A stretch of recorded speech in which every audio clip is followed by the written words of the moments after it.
औषध, अभय एवं ज्ञान। शास्त्रों में वर्णित है ये 4 प्रकार के दान। इनसे होता है प्राणी मात्र का कल्याण। परम पूज्य वात्सल्य मूर्ति जिन धर्म प्रभाविका आर्यका रत्न श्री 105 सृष्टि भूषण माता जी की मंगल प्रेरणा एवं आशीर्वाद से सृष्टि मंगलम सेवा समिति के तत्वावधान में संचालित किए जा रहे हैं अनेकानेक आध्यात्मिक पुण्य के कार्य। साधुओं के आहार विहार, औषधि एवं संयम उपकरण, पिछी, कमंडल, शास्त्र आदि की व्यवस्थाएं कई वर्षों से सुचारू रूप से उपलब्ध कराई जा रही हैं। साथ ही सामाजिक सेवा के कार्य जैसे बच्चों की शिक्षा, गरीब परिवारों को आर्थिक सहयोग, रोगियों का उपचार एवं वृद्ध असहाय लोगों को आश्रय दिया जाता है। गौ संरक्षण एवं संवर्धन हेतु भी गौशालाओं के निर्माण एवं विभिन्न स्थानों पर संचालित गौशालाओं को आर्थिक मदद पहुंचाना, चारा आदि की व्यवस्था प्रदान कराना, दुर्घटनाग्रस्त गौवंश का उपचार कराना आदि कार्य भी किए जाते हैं। तो फिर देर न करें, आज ही इन महापुण्य के कार्यों से जुड़कर पुण्य लाभ कमाएं। 1 लाख से अधिक राशि प्रदान कर आप समिति में संरक्षक आदि पद प्राप्त कर सकते हैं। साथ ही अन्य छोटी राशि दान करके भी पुण्यार्जन कर सकते हैं। आप अपनी दान राशि दिए गए निम्नलिखित बैंक खाता में जमा करवा सकते हैं। बैंक विवरण: खाता नाम Srishti Mangalam Seva Samiti, bank Punjab national bank, account number 021200101777277, IFSC code PONB 0021200, खाता नाम Srishti Mangalam Seva Samiti, bank of Baroda, branch Shri Mahavir ji, account number 0119010032429, IFSC code BARBO SHRIMA। अधिक जानकारी एवं आपके द्वारा दी गई सहयोग राशि के रिसिप्ट प्राप्त करने हेतु संपर्क सूत्र 9376571003, 9376571001। सृष्टि मंगलम सेवा समिति से जुड़ने वाले सदस्यों का नाम एवं फोटो जिनवाड़ी चैनल पर प्रसारित किया जाएगा।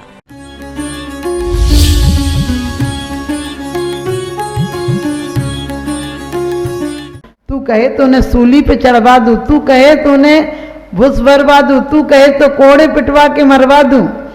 आज की महिला होती तो क्या कहती, सच में तुम हमें कितना प्यार करते हो। वो कहती बस करो, मैं अदब से चुप हूँ गुनाहगार की तरह, आपकी जुबान चल रही है तलवार की तरह। वो हमारे पूज्य पुरुष हैं, जो कुछ हुआ वो अपनी किस्मत से हुआ, अपने कर्म में ऐसा था, लेकिन आप उन्हें सम्मान लाइए घर में। बुद्ध सेन कहते तुम कैसी बात कर रही हो, कितने कष्ट उनके कारण मिले। वो कहती उनके कारण नहीं मिले, स्वयं किए जो कर्म सुवासो फल निश्चय वे देते, करें आप फल दे अन्य तो स्वयं किए निष्फल होते। कैसी बात करते हो, उनने कुछ नहीं किया, लेकिन आप ये भी सुन लीजिए, मेरे अन्न जल का त्याग है, जब तक उन सबको ससम्मान घर में नहीं लाओगे। पति बहाने मारता है कि कैसे लाएंगे, वो यहीं पे मजदूर का काम कर रहे हैं, लोगों को कैसे कहेंगे कि वो हमारे माता पिता और भाभी भैया हैं। लेकिन जहाँ औरतों की बुद्धि, पुरुषों की बुद्धि समाप्त हो जाती है, वहाँ औरतों की चालू हो जाती है। इसीलिए उसने मंत्राणी कहा है, वो कहती है कि आप चिंता मत करो, मैं आज अपने पूरे वस्त्राभूषण तैयार कर देती हूँ, रात से जेवर तैयार कर देती हूँ। आप दिन में चुपचाप से इन्हें कोई 5-10 किलोमीटर छुड़वा दो और रात को वस्त्राभूषण भिजवा देना। सुबह गांव में डिंडोरी पीटना कि उज्जैन से हमारा परिवार आ रहा है, हम भी ससम्मान उन्हें लेने चलेंगे। आज बताओ, औरतों का दिल इतना बड़ा हो जाए, घर में कलेश होगा क्या। लेकिन सास तो एक साड़ी महंगी नहीं आए तो तवेला समूह बना के बैठ जाते, दे दियो मैं पहनती हूँ, कैसी साड़ी अपने घर में दे दियो वापस। अरे यार, जितना पहनना है जो मिला आनंद से पहनो। एक जरा सी सस्ती चीज आ जाएगी, ऐसी चीज दी, इससे अच्छा तो देते ही नहीं। अरे मर जाएगी बुढ़िया, सब रखा रह जाएगा, काय को इतना कलेश करना। और मेरा बेटा कमा रहा, तेरा बेटा कमा रहा, उसका आदमी नहीं कमा रहा है। ध्यान रखना, हर विवाद का हल हो सकता सद्वाद के द्वारा। बहू सोचे कि माँ जी आपका घर है, मैं तो बाद में आई हूँ, और सास सोचे कि कल के रोज इसे ही संभालना, इससे अच्छा आज संभला दो, निर्भर होकर मर जाऊं, घर में कहाँ दंड होगा। बस एक ध्यान रखना, यदि जीवन सुखी चाहते हो, बहू के मायके की बुराई कभी मत करना। जीवन सफल हो जाएगा, जब बहू के पियर वाले आए उस दिन खूब बहू की तारीफ करो, 2-4 काम करो, उसके रिश्तेदारों को प्यार से खाना खिलाओ, तुम्हारा बुढ़ापा सुधर जाएगा। लेकिन हम आगम पढ़ लेते हैं, जीवन में कोई परिवर्तन नहीं आता है। सीता जी को धोखे से, लोग कहते हैं रामचंद्र जी मर्यादा पुरुष थे, हमने कही सीता की मर्यादा देखो, क्या मर्यादा थी। आपत्ति काल परखिए चारी, धीरज धर्म मित और नारी।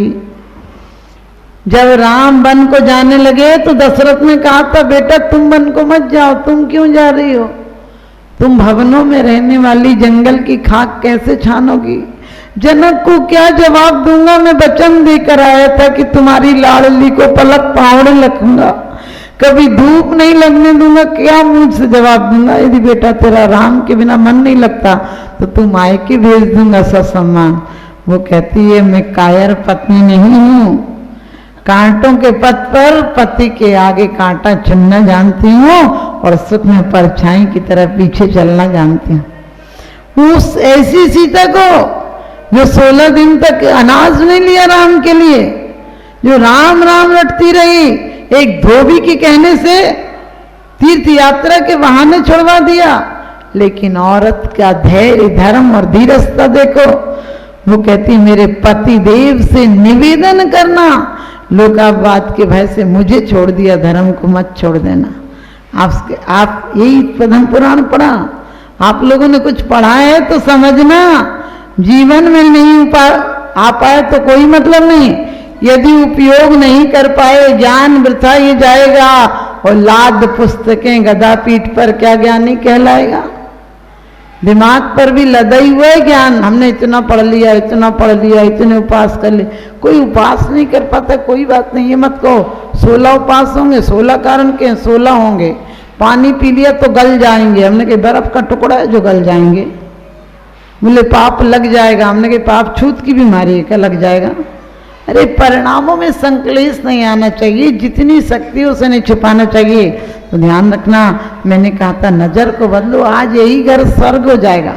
चिंताएं छोड़ दो, भविष्य की चिंता करना संसार है, और वर्तमान को आनंदमय करना संन्यास है। जिसकी श्वासें समाप्त हो जाएं और इच्छाएं शेष रह जाएं वह संसारी, और जिसकी इच्छाएं समाप्त हो जाएं और श्वासें शेष रह जाएं वही सन्यासी। आप घर में सन्यासी की तरह जियो, क्या अंतर पड़ता है। मैं ये नहीं कहती हूँ घर छोड़ दो, नमक छोड़ दो, मीठा छोड़ दो, घर मर मत छोड़ो। घर छोड़ के क्या करोगे, यहाँ घर का निर्माण हो जाएगा। घर बनने में देर थोड़ी लगती है। ग्रस्त मत छोड़ो, ग्रस्ती बहुत लोगों की छूट जाती, ग्रस्त पना अंदर से अभिमान छोड़ो। तो संत के यहाँ वो कूंदा, संत जाग रहा था, चोर संत के आया कि थोड़ा बहुत कुछ मिल ही जाएगा, सो रहा होगा। संत तो जाग रहा था, संत ने कहा आओ, तो घबरा गया, जाग रहा है। तो संत ने हट्टा कट्टा था, दौड़ के हाथ पकड़ा और कहने लगा इतनी रात को आए हो, क्यों भाग रहे हो ऐसे।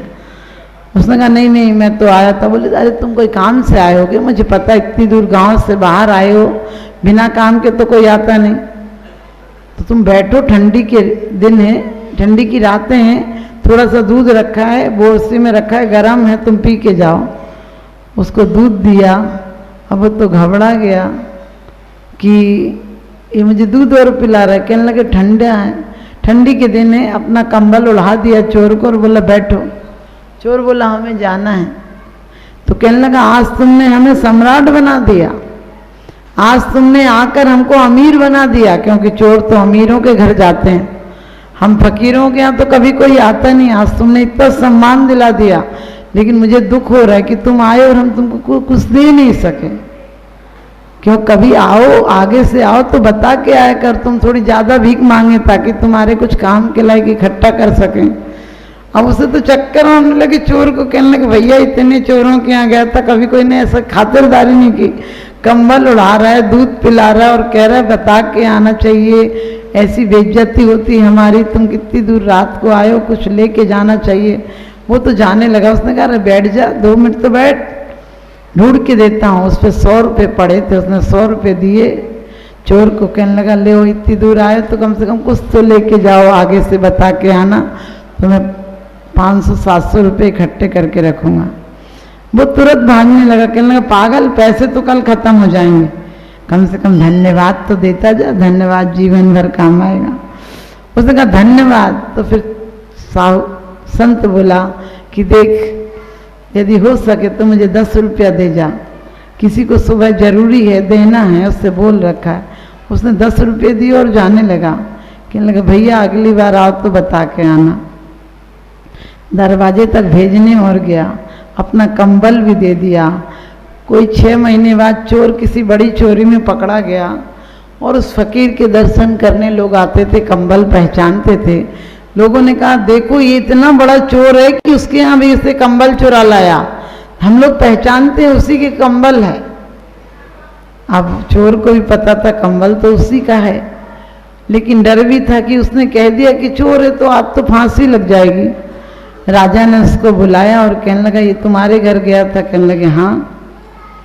कहने लगे कि ये चोर है? कहने लगे चोर कहाँ से चोर? चोर होता तो कोठियां बना के नहीं बैठा होता, चोर होता तो संसद में नहीं पहुंच जाता। अरे अमीर लोग तो कोठियां बनाकर, हमारी सरकार क्या सिखाती है? यही तो सिखाती है। सिगरेट आदि पर कम से कम 10 लाख पेड़ कट जाते हैं, उन्हें नहीं पकड़ते हैं। कोई रोटी के लिए 2 लकड़ी बेचारे जंगल से काट ले तो हथकड़ी डाल देते हैं।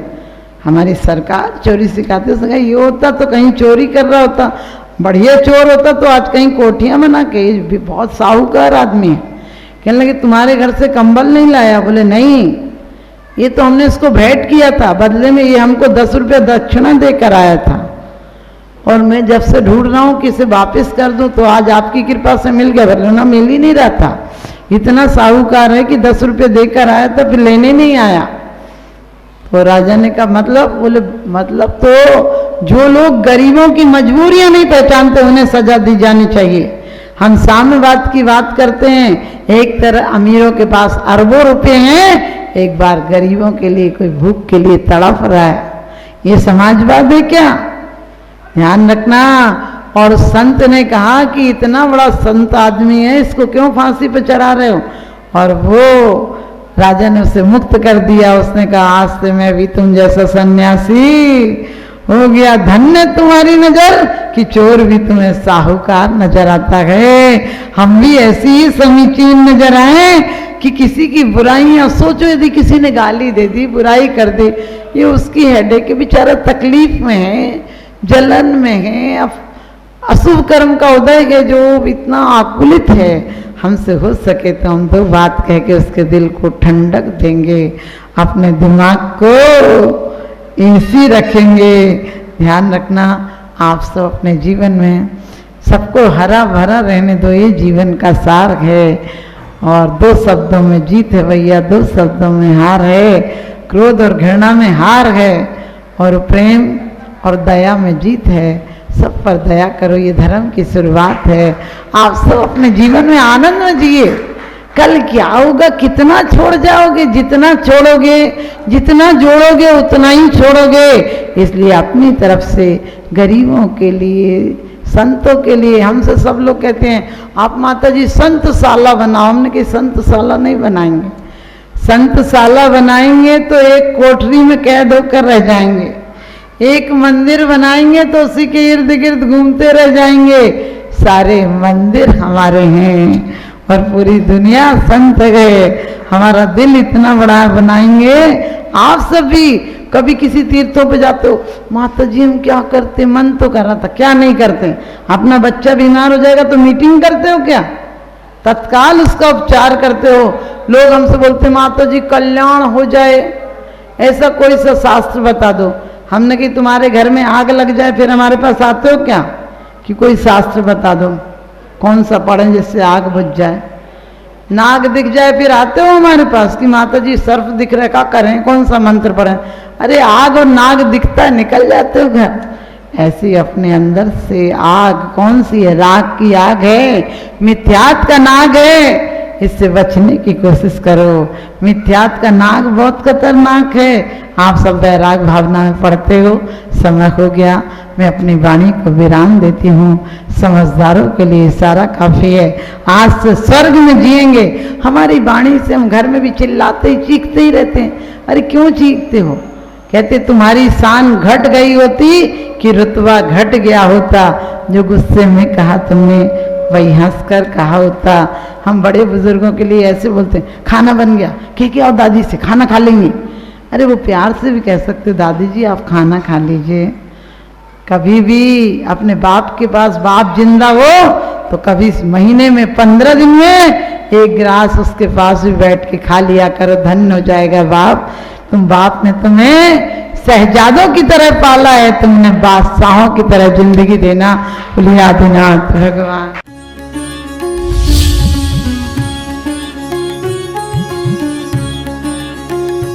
आहार, औषध, अभय एवं ज्ञान।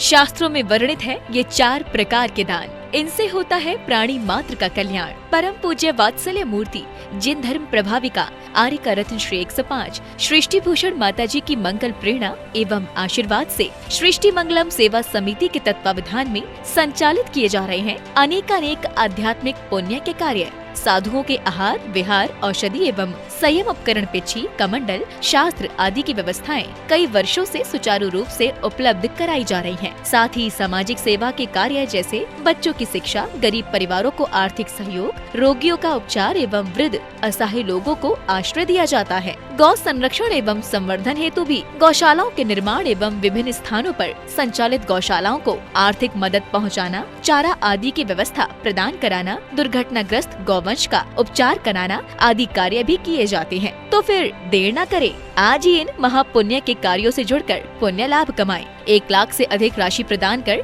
आप समिति में संरक्षक आदि पद प्राप्त कर सकते हैं। साथ ही अन्य छोटी राशि दान करके भी पुण्यार्जन कर सकते हैं। आप अपनी दान राशि दिए गए निम्नलिखित बैंक खाता में जमा करवा सकते हैं। बैंक विवरण: खाता नाम Srishti Mangalam Seva Samiti, bank Punjab national bank, account number 021-200-101-177-277, IFSC code PONB 0021200। खाता नाम Srishti Mangalam Seva Samiti, bank bank of Baroda, branch Shri Mahavir ji, account number 011-901-000-32429, IFSC code BARBO SHRIMA। अधिक जानकारी एवं आपके द्वारा दी गई सहयोग राशि के रिसिप्ट प्राप्त करने हेतु संपर्क सूत्र 9376571003, 9376571001। सृष्टि मंगलम सेवा समिति से जुड़ने वाले सदस्यों का नाम एवं फोटो जिनवाड़ी चैनल पर प्रसारित किया जाएगा। भगवान पार्श्वनाथ धाम काकोरी में स्थित साधु सेवा धाम, आगम के पथ पर चलने वाले ऐसे दिगंबर जैन मुनिराज